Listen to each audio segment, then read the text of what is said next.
All right, hello everyone. My name is Tatiana Kyluk, and today we are going to be talking about women, specifically in the Hellenistic age. So that would be roughly 323 BC until around 33 BC, so quite a long period of time. As you'll see throughout the presentation, we're going to be looking at Hellenistic women through four distinct areas in society and how women during this time fit into those areas of society. A lot of the information that we are going to be discussing comes from the textbook An Ancient World by D. Brendan Nagel. My edition is the first edition, and then we're also going to be using previous lectures that have been assigned in class, okay? So let's get started. Okay, so to start off with, the previous study that you've done on the classical world is going to come in very handy here when we are talking about the Hellenistic age. There was a lot of change going on at this time, both at the political level as well as the societal level, and we'll see how women fit into those areas a little bit later on. But by using our prior knowledge on the classical age of Greece and classical women in ancient Greece, we can build a bit of a timeline for ancient women and compare the rights and freedoms that those women had to the Hellenistic women that we are going to be discussing today. So there's a useful compare and contrast that we're going to be discussing as we continue throughout the lecture. So as you can see on the current slide, the Hellenistic world was a time of great change, and it did involve the spreading of ideas throughout the immense area that Alexander the Great conquered. And as you've discussed probably previously, Alexander the Great did conquer a ton of area, around Greece, and kind of just took over what was the world. Maybe not our idea of the world, but in their minds took over a lot of what was the known world. So suddenly you had this, Greece as a homogenous society, everyone was a part of a city-state, but they were Greek people. And, in the classical era as well, we see that unification of Greece during the war with Persia, all the city-states unifying, Athens and Sparta, unifying to go against that common enemy of Persia. And of course, later we see that unification doesn't really hold out. But now during Alexander the Great's time and afterwards, still around his conquered land, you have we use the word cosmopolitan society, because that unification of similar people in Greece during the classical period is altered because the area, known as Alexander the Great's empire, really is full of so many diverse populations. So suddenly it's not just Grecian people in mainland Greece and the Ionian Islands. We now have this large, circumference of land as opposed to this smaller area that once was Greece. So now you have a gigantic, cosmopolitan, diverse society, and that's going to change some things. So the big thing that we're going to do is compare and contrast women in this homogeneous society of classical Greece, and we're going to compare that to the cosmopolitan society in the Hellenistic world. And to do this, we are going to look at women in both societies and discuss how they operated in four specific areas of their lives. So to analyze women in the Hellenistic period, it is useful to look at women in four different areas of their society to see how they operated within certain confines. And it's quite useful to look at these areas in this way because women do operate in these areas of society today. And so we can not only compare classical Grecian women with the Hellenistic women, but we can also kind of apply our own understanding of how women operate in certain areas of society today to our analysis and discussion of the Hellenistic women. So we're going to do this in four different ways. And the first one is women as members of the household. So how did women occupy their role in their home? And of course, this is going to touch on the differences between the classical women and the Hellenistic women and how that evolved through the changes in the Hellenistic period with the gradual alteration to a cosmopolitan society. And that is not only the role in the home, but also women's role as mothers, as wives, and as caregivers. The next area we're going to look at is women as citizens. So there was a big shift between classical women and Hellenistic women in terms of how secluded they were and how kept away and isolated from society they were supposed to be. And we're going to talk a little bit about the ideal wife and how that ideal had changed from the classical age to the Hellenistic age. So what were the rights and privileges of women in the political realm? And it's not as though we are going from, having no rights to all the rights, but there still is or was quite a big lack of privileges in the political arena of Hellenistic Greece as well. So we'll touch on that. Number 3, we're going to look at women as economic contributors. So how did women contribute to the economy? So we're talking money here, jobs, trading goods, that sort of thing. So did women bring in an income? How did they contribute to the maintenance of the economy? Finally, we're going to look at women as influences for cultural outputs. And by cultural outputs, I mean the tangible historical evidence that we can look at to analyze how women were perceived during the Hellenistic age. So specifically, how did art, sculpture, and literature reflect women? And also, how did it change? How did, art, sculptures, literature change from the classical age to the Hellenistic world in terms of women and their influence on it?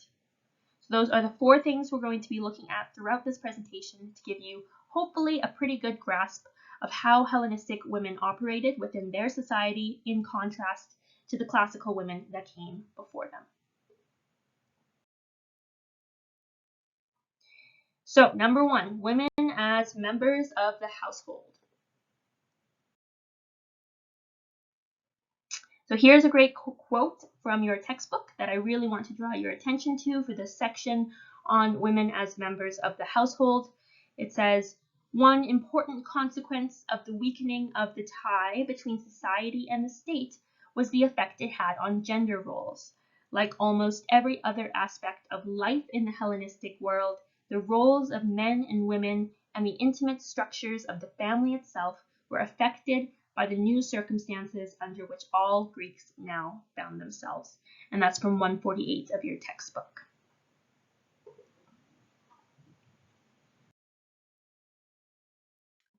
All right, so the close connection between state and society in the classical world is really at the forefront of the evolution of women's presence between the classical era and the Hellenistic era, because there was a gradual deterioration of the connection or relationship between the state and society, and therefore women were not going to operate in the same way as when that connection was as solid as it was during the peak of the classical period.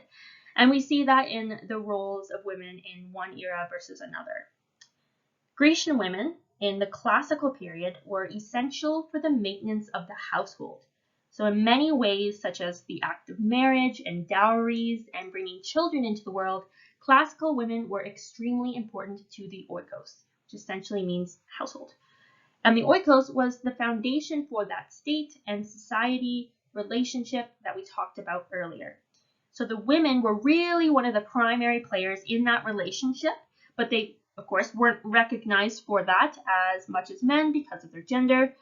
Women would also be married very young to men who were quite a bit older than them, and they were expected to reproduce, and they were expected to not even be seen and definitely not heard. So there was a really big push for seclusion in women during the classical age.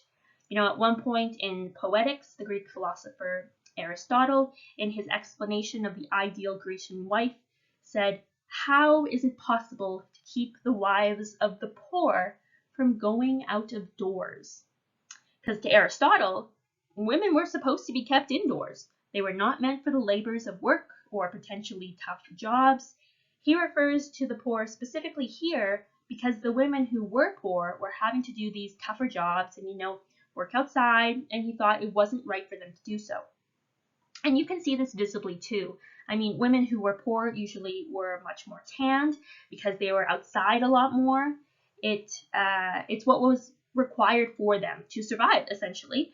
And the richer women were quite pale because they were the ones who stayed inside, like Aristotle says that they are supposed to. So in addition to the gender rules or expectations, there was also a bit of an economic component to that as well.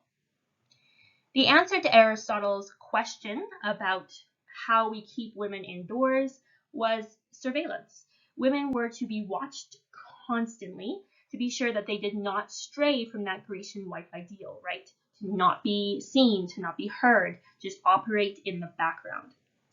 So there definitely was a lot of opinion from men in high positions that women were not to be seen outside, even though, as you can probably guess, it's quite impossible to live a life entirely inside. And a lot of the times the women were having to go to the market or having to trade some goods with neighbors and do the washing and get water and things like that. So there definitely was an improbability that women were always going to stay inside, but there definitely was a push for it. So that's a little bit of a refresher on classical women in terms of their role in the household. But there definitely was a shift because of that change in the relationship between society and state in the Hellenistic period. So the oikos wasn't really important anymore. People were living lives separate from the politics of the time that they were in, or as separate as they could. It wasn't as pure democracy as once was idealized in the classical age. And of course, women's roles, therefore, in society changed because of that. So for example, in the marriage market, Hellenistic women definitely had more autonomy with who and when they could marry. There was a push to get more Grecian women out and to other areas that had recently been conquered in order to spread, Greek life, Greek language, culture, religion, etc. So suddenly, Greek women living in the Hellenistic period definitely were seen as more of a commodity. But in this case, the commodity worked almost to their advantage instead of to their detriment. So yes, while they may have had to leave home and leave what they know, they also had more choice in who they wanted to marry, as opposed to what was most convenient for their families. And increase in autonomy is seen as well when we talk about dowries, because dowries weren't as important in the Hellenistic period. So women could function quite well in the Hellenistic world and not have to live with a family if they didn't marry. They'd live as a spinster, treated similarly to a slave, a family member. There are options instead. And as you can see on the slide, I do say that Hellenistic women were free to roam as they wish. I do want to clarify, I don't mean that they were able to freely go to any place and participate in anything. For example, the political space was not ideal for them to be in that time period. But they definitely were not as monitored and surveilled as women in the classical period, and that is the point I really want to make here.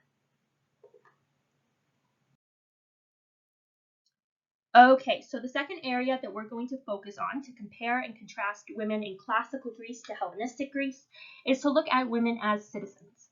This is a very interesting idea of society because traditionally it is very easy to write off this section and this area of society because women weren't citizens. They weren't considered citizens in the classical age, and women were not considered citizens in the Hellenistic age. So it would be very easy for me to sit here and say, well, they weren't citizens. It was the same for both groups of women. That's it, that's all. But I do think it's much more nuanced than that. So as you can see on the slide here, right from the textbook, it says classical women's legal status was equivalent to that of children. So very, very, very low privileges were awarded to classical women. And this is, of course, contrasted to the Hellenistic period, where Hellenistic women lived in a affluent, less restricted environment, right? There was more money, there were fewer restrictions, more opportunities as well.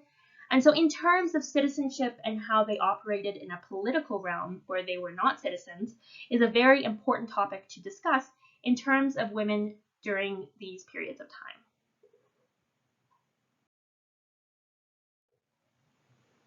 And here are some of the nuances I wanted to discuss in this slide. So we already talked about how women could not have citizenship in both classical Greece and the Hellenistic world. All right, we've covered that. But that doesn't mean that they were completely outside the realm of citizenship, the realm of politics and laws.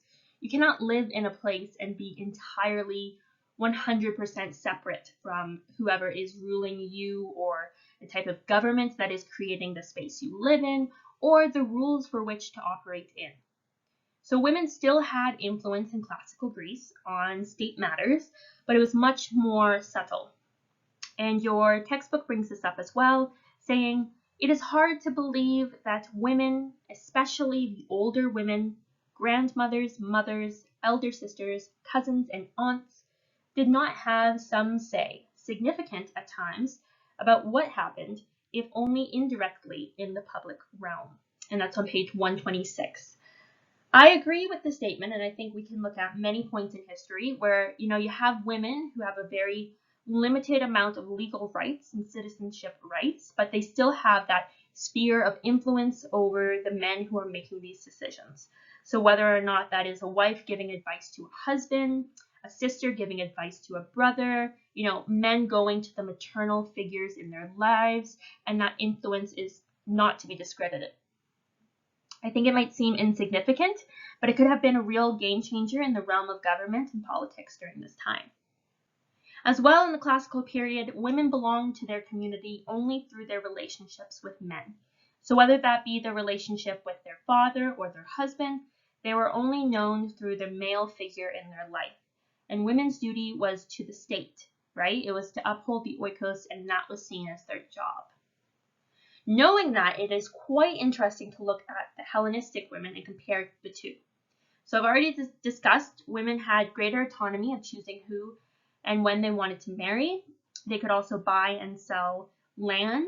That was something that was completely unheard of during the classical age. That was primarily Egyptian women in the Hellenistic world who could buy and sell land, but it still was a thing that did happen. They could sell, rent, farm, and buy land themselves.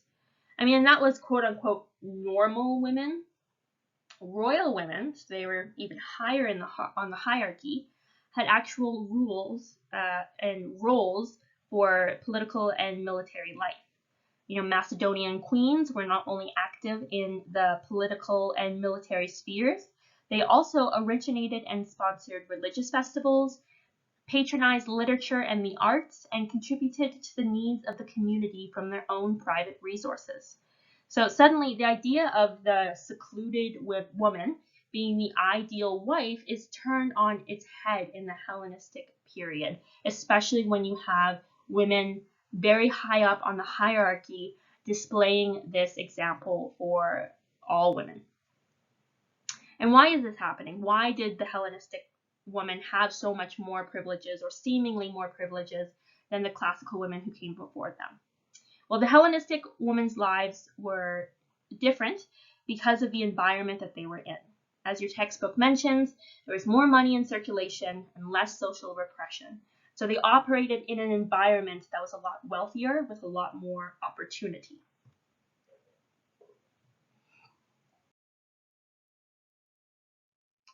All right, number 3, women as economic contributors.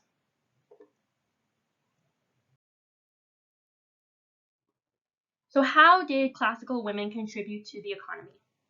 Before, the Hellenistic world had a lot more money, was much more affluent society because of, all the different wealth that was being acquired through Alexander's conquests. Without that wealth, though, there was a lack of economic resources. And this lack of economic resources meant a restriction on the number of children that a family could have or would have, especially if you had a lot of daughters. Women, before they were married, were seen as a bit of a burden to their families, which is maybe why they were married to so young. A family had to provide a dowry for their daughter in order to find her a suitable match. So the more daughters you had, the more dowries you needed to set aside for them. This meant less money for the family overall. So in bad economic times, the more daughters you had, the worse you were, and it led to families leaving newborn daughters outside to die with exposure rather than to have that economic burden. Classical women later on after marriage did contribute to the economy in the way that they went out to make purchases, exchanged and borrowed goods from their neighbors, as mentioned before. Regular trips had to be taken to the well to wash clothes, keep supplies restocked, etc. Lower class women worked on the farm, especially when their men were serving in the army.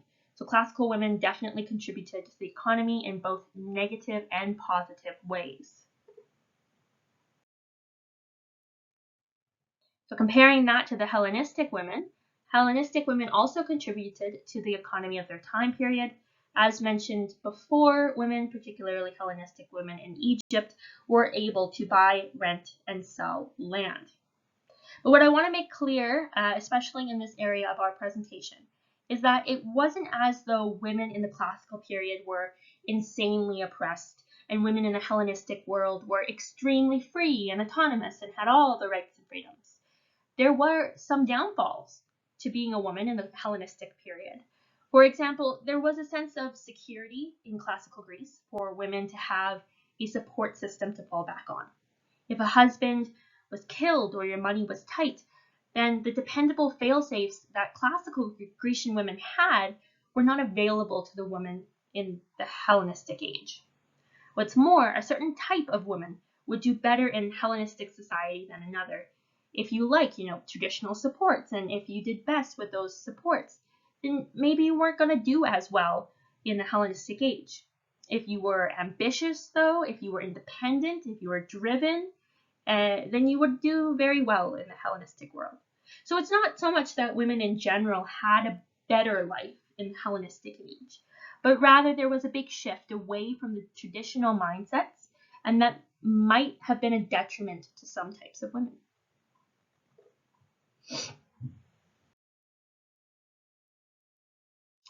Number 4, women as influencers of cultural output.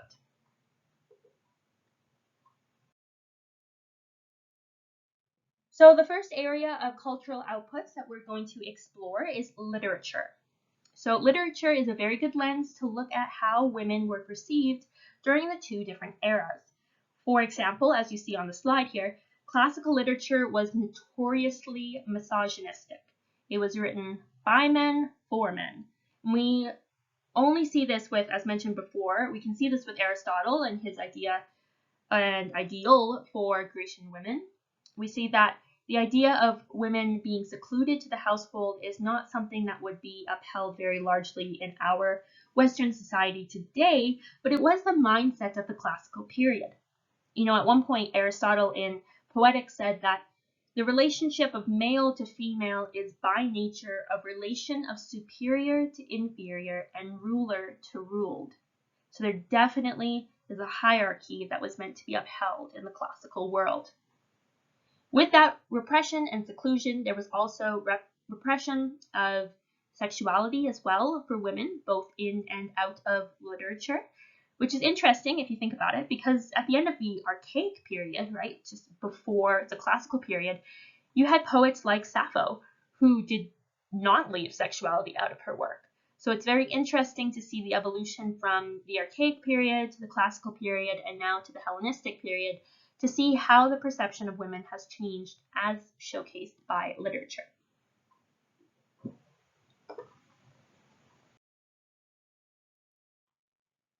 The Hellenistic period brought with it an alteration in the way women were perceived by men. There was more sympathetic interpretations of women's viewpoints to appeal to a newfound demographic of women readers. Because prior to this, women weren't in the professions that would warrant them to have a voice in literature or to influence literature. But in the Hellenistic period, you have women starting to enter these professions. You have women starting to read poetry, to paint, to publish, to engage in academic discussions, etc. So there is an influence from women entering the artistic sphere that we can pinpoint. For example, in earlier versions of the story of the voyage of the Argonauts, which is pictured on the slide here, and this is from your textbook as well, it says that the bloodthirsty Medea slew and dismembered her brother. In the new version of Apollonius of Rhodes, it is her consort Jason who does the gory deed. So rather than a woman who is being painted as the main antagonist and the male protagonist painted as the hero, there is a more sympathetic view that is taken. And it adds, I think, a lot more depth to both characters. As well, the Hellenistic age saw the flourishment of love poetry, the novel, and less of an emphasis on the hero as a focus and more on seeing the everyday. And we'll see that in art as well.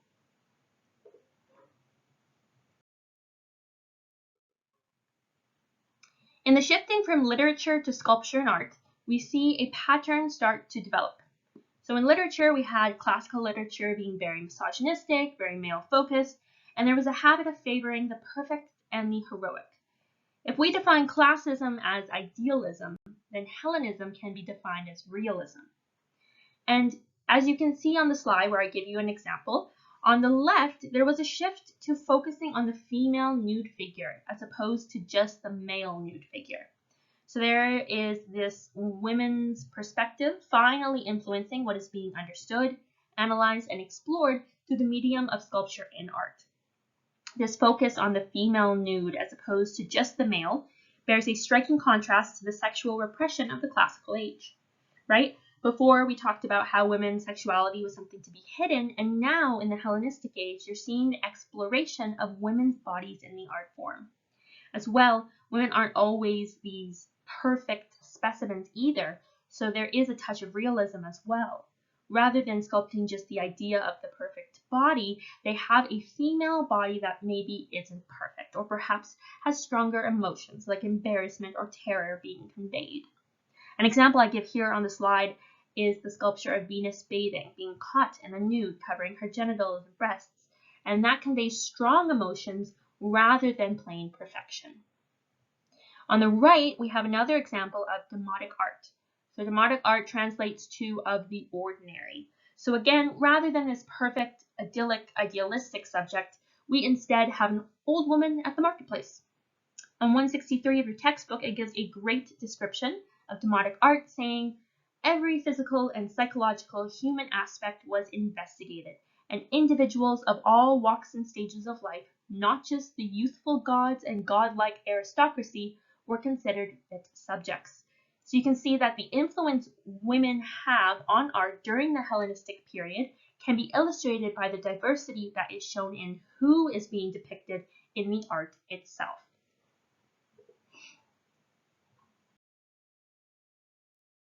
So we've looked at women in the Hellenistic period. We have compared Hellenistic women to the women of classical age in Greece using 4 different areas of society to focus our discussion. We spoke about women as members of the household, as citizens, as economic contributors, and as influencers of cultural outputs. So now that you have all the information, I wanted to pose some questions to guide your thinking as we finish up the presentation here. The first question that I wanted you to think about is, how do you think a woman living in the Hellenistic period would react and respond to modern day women? Is it a different reaction than a classical woman would have? Why? The second question is, what, in your opinion, was the best thing about being a woman in the Hellenistic world? And what about the best thing in the life of a classical woman? Thirdly, and finally, I wanted to pose the question, how do you think the benefit of hindsight influences the way we view and study the lives of ancient women? So take those questions and keep them in your mind as we finish up.